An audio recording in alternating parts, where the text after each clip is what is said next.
Hello, कसे आहात सर्वजण? म्हणत असाल मॅडम कुठे गायबच झाल्या होत्या. हो, पूर्ण ऑगस्ट माझा खूप संकटांनी वेढला होता. अंधाऱ्या काळोख रात्रीप्रमाणे थाट मांडून होता. पण तेही दिवस जातात.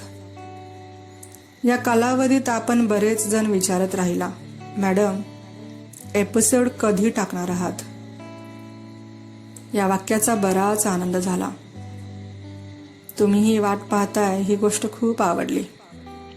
चला तर विषयाकडे वळूयात. गेल्या 2 महिन्यापूर्वीची गोष्ट. linkmarathi.com वर सुद्धा हा माझा लेख प्रसारित झाला होता. तर तेव्हा माझ्या मुलीसोबत रात्रीचा मैदानात काही वेळ फेरफटका मारण्यास गेले होते. बराच वेळ तिच्यासोबत घालवल्यानंतर आम्ही काही वेळेत परतणारच होतो. इतक्यात मैदानात मोबाईलची बॅटरी लावून एक व्यक्ती तेथे बसण्यासाठी जागा करत होती. त्यानंतर त्यांनी खाली पेपर अंथरून त्यावर टिफिन ठेवला.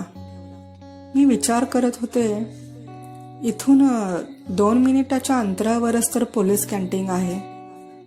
मग या व्यक्ती इथे अंधारात का बरं जेवत असावेत? त्यात त्यांच्या शरीरावर काळे जॅकेट आणि खाकी ड्रेस दिसत होता. काही बोलू की नको याच विचारत होते.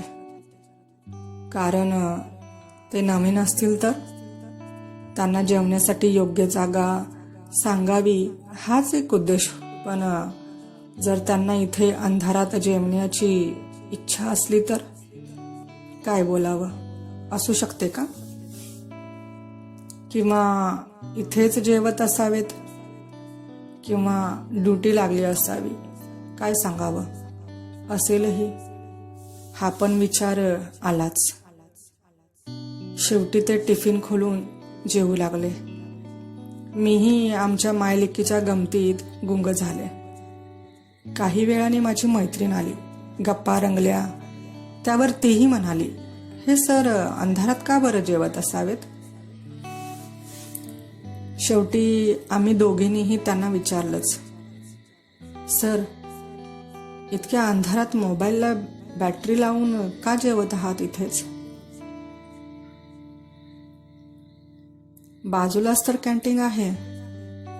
त्यावर ते म्हणाले, मॅडम मी इथे नवीन आहे, आजच आलो आहे. मी म्हणाले, सर हरकत नाही, इथे बाजूलाच कॅन्टीन आहे, तुम्ही तिथे जेवू शकता. काय करता तुम्ही? असे उद्गार मी काढले. बरं चालेल मॅडम म्हणत ते म्हणाले, मी होमगार्ड आहे, आसनगावला राहतो. दादरला माझ्या मावशींकडून टिफिन आणून मी इथे जेवायला बसलो आहे. पोलीस भरतीचा फॉर्म भरला आहे. ह्याच मैदानात माझी सकाळी रनिंग प्रॅक्टिस करतो आणि रात्रीचा अभ्यास, आणि सायनला माझी 12ची ड्युटी असते. त्यामुळे मी येथे जेवत होतो. ऐकूनच मन हादरलं की असंही जीवन आहे. आणि खरंच खूप त्रास आहे. नोकरी करणं म्हणजे सोपी गोष्ट नाही. होमगार्डचा पगार आधीच कमी, त्यात 2-2 महिने होत नाही. त्यात ते तरी काय करणार आणि घर कसे सांभाळणार?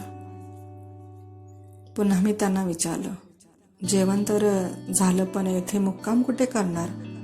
काही ओळख तर नाही? त्यावर ते म्हणाले, येथे मैदानातच झोपेन, कोणी फारसे ओळखीचे नाही. मॅडम त्यात वस्तीसाठी ओळखीचे जरी असले तरी म्हणून कुणाकडे बोलणं योग्य नाही. माझ्या पगारामुळे रूम पण जवळ भेटत नाही, म्हणून इतक्या दूर घेतली. आता तर काही बोलावं समजतच नव्हतं. तरीही आम्ही दोघींनी तेथे माहिती असलेले ठिकाण सांगून त्यांना मदत करण्याचा प्रयत्न केला. कारण भरती होईपर्यंत ती व्यक्ती इतक्या गारठ्यात त्या मैदानात झोपून अजूनच आजारी पडली असती. थंडीचे दिवस सुरू होते ना, त्यामुळे आपल्या या नोकरीच्या प्रत्येक स्तरावर अशा खूप साऱ्या व्यक्ती भेटतील जे खरंच कसोटीने जगत आहेत.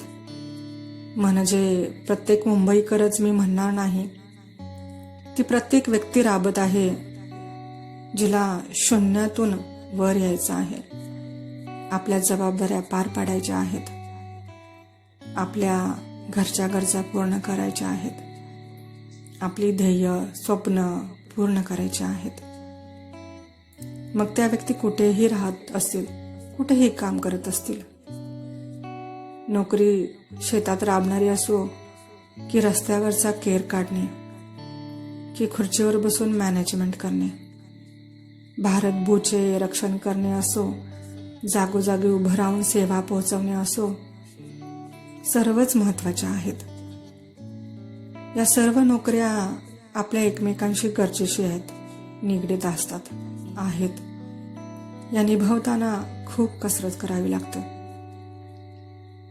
शेतात उन्हात राहून काबाड कष्ट करणे, काळ्या मातीतून पोट भरेल इतकं अन्नधान्य उत्पादन करणे, 12-12 तास दवाखान्यात डॉक्टर नर्स पेशंटची काळजी घेणे, जेवणाचे डबे पोहोचवणे, उद्योगधंदे वाढवण्यासाठी बाहेरगावी इकडे तिकडे मीटिंग घेणे, 5-6 महिने शिपवर राहून नेव्हीची ड्युटी सांभाळणे असो की बस कंडक्टर पासून ड्रायव्हर असो, आपल्या देशाच्या रक्षणासाठी छातीवर बंदुकीची गोळी घेण्यापर्यंत आपली नोकरी म्हणजे जीवघेणीच आहे.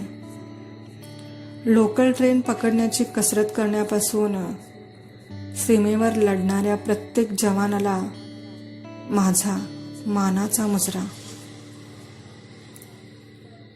वरील सर्व गोष्टी आपल्या आयुष्यात महत्वाची भूमिका बजावत असली तरी बऱ्याच आयुष्यातल्या समाधानाच्या गोष्टी आपण हरवत चाललो आहोत.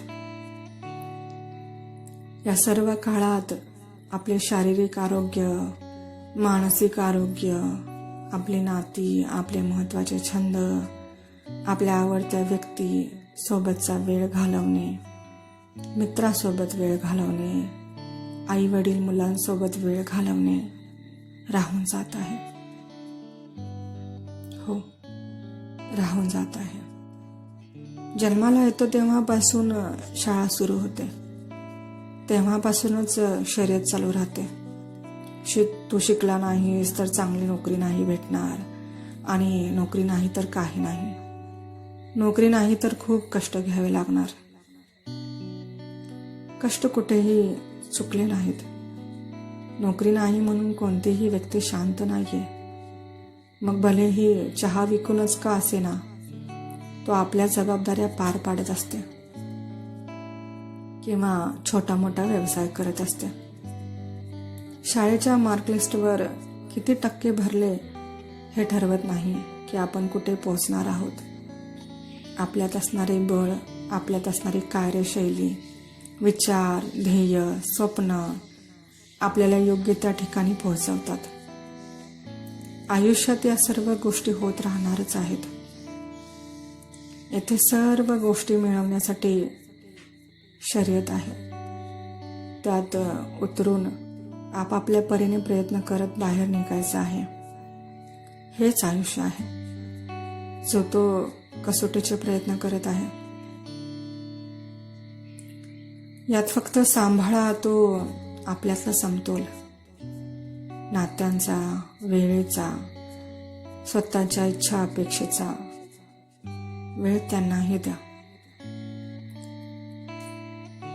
वरीलप्रमाणे भेटलेल्या या व्यक्तीसारखे काबाड कष्ट करत करतच पुढे जाणे गरजेचं आहे.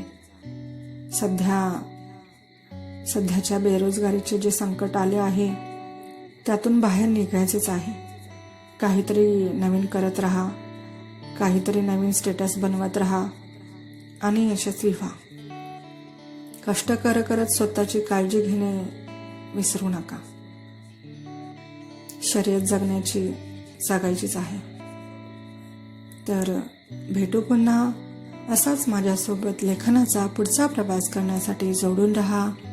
रायटर रूपा या आपल्या आवडत्या चॅनलवर. तोपर्यंत सर्वांनी काळजी घ्या, मस्त राहा, खुश राहा. बाय. थँक्यू. धन्यवाद.